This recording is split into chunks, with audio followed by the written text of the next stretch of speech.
చర్చలకు రాకపోతే మామూలుగా ఉండదని ట్రంప్ హెచ్చరిస్తూ ఉంటే ఇరాన్ మాత్రం తాము రామంటూ తేల్చి చెబుతోంది. పాకిస్తాన్ను అడ్డుపెట్టుకుని తాము శాంతి చర్చలు జరపడం లేదని టెహ్రాన్ స్పష్టం చేసింది.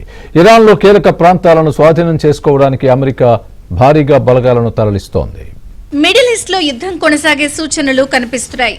ఇజ్రాయెల్లో అమెరికాకు చెందిన వ్యూహాత్మక పరిశ్రమలపై ఇరాన్ దాడులు చేస్తోంది. శత్రువుల కళ్లలో బాధను చూసే వరకు దాడులు కొనసాగిస్తామని ఐఆర్జీసీ చెబుతోంది. శాంతి చర్చలు, హర్మూజ్ జలసంధిపై ట్రంప్ ప్రకటనలు కొనసాగుతూనే ఉన్నాయి. హర్మూజ్ జలసంధిని తెరవకపోతే ఖర్గ్ ద్వీపం సహా విద్యుత్ ఉత్పత్తి కేంద్రాలను, క్రూడ్ ఆయిల్ కేంద్రాలపై దాడులు చేస్తామంటూ ట్రూత్ వేదికగా ప్రకటించారు. ఇరాన్తో జరుగుతున్న చర్చల్లో పురోగతి ఉందని, ఆ దేశంతో ఒప్పందం కుదురుతుందన్న విశ్వాసం తనకుందని ట్రంప్ రాసుకొచ్చారు. ఒకవేళ ఇరాన్ తమతో ఒప్పందం చేసుకోకుంటే పెను విధ్వంసం తప్పదని హెచ్చరించారు. ఇక అమెరికా, ఇరాన్ మధ్య శాంతి చర్చలకు పాక్ చేస్తున్న ప్రయత్నాలకు ఇరాన్ నో చెప్పింది. దౌత్య విషయంలో అమెరికా తరచూ మాట మారుస్తోందని ఇరాన్ చెబుతోంది. ఇజ్రాయెల్లోని హైఫా నగరంలో ఉన్న చమురు శుద్ధి కేంద్రంపై ఇరాన్ దాడి చేయగా, కువైట్లో డీసాలినేషన్ ప్లాంటుపై ఇరాన్ దాడి చేసింది. డ్రోన్ దాడిలో భారతదేశానికి చెందిన కార్మికుడు మరణించినట్లు సమాచారం. ఇదిలా ఉంటే ఇరాన్ వద్ద 60% శుద్ధి చేసిన సుమారు 400 కిలోల యురేనియం స్వాధీనంపై అమెరికా దృష్టి పెట్టినట్లు తెలుస్తోంది. అందులో భాగంగా యుద్ధాన్ని విస్తరించేందుకు 70,000 మంది బలగాలను ఇరాన్ సమీప ప్రాంతాలకు తరలించినట్లు సమాచారం. హర్మూజ్ జలసంధిని రక్షించేందుకు లేదా కీలక చమురు కేంద్రమైన ఖర్గును స్వాధీనం చేసుకునే ప్రయత్నంలో భాగంగా ఈ దళాలను పంపించినట్లు అమెరికా మీడియా చెబుతోంది. దేశవ్యాప్తంగా ఎల్పీజీ, పెట్రోల్, డీజిల్ నిల్వలు సంపూర్ణంగా ఉన్నాయని కేంద్రం తెలిపింది.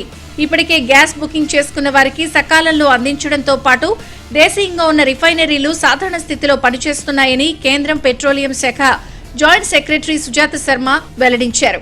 అలాగే రైతులకు ఇబ్బంది లేకుండా ఎరువుల నిల్వలున్నాయని కేంద్ర ప్రభుత్వం స్పష్టం చేసింది.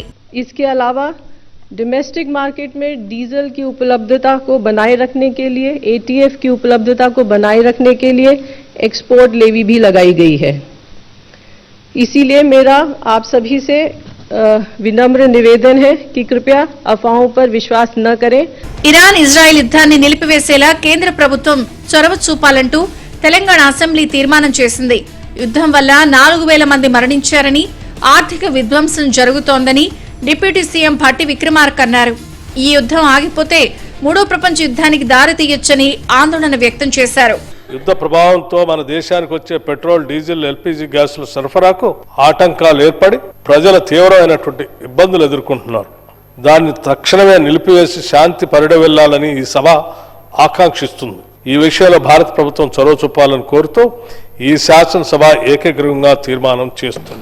గల్ఫ్ దేశాల్లో ఉన్న అమెరికా వైమానిక, సైనిక స్థావరాలపై ఇరాన్ దాడులు చేస్తూ ఉండడంతో యుఎస్ సరికొత్త ప్లాన్ను సిద్ధం చేసింది.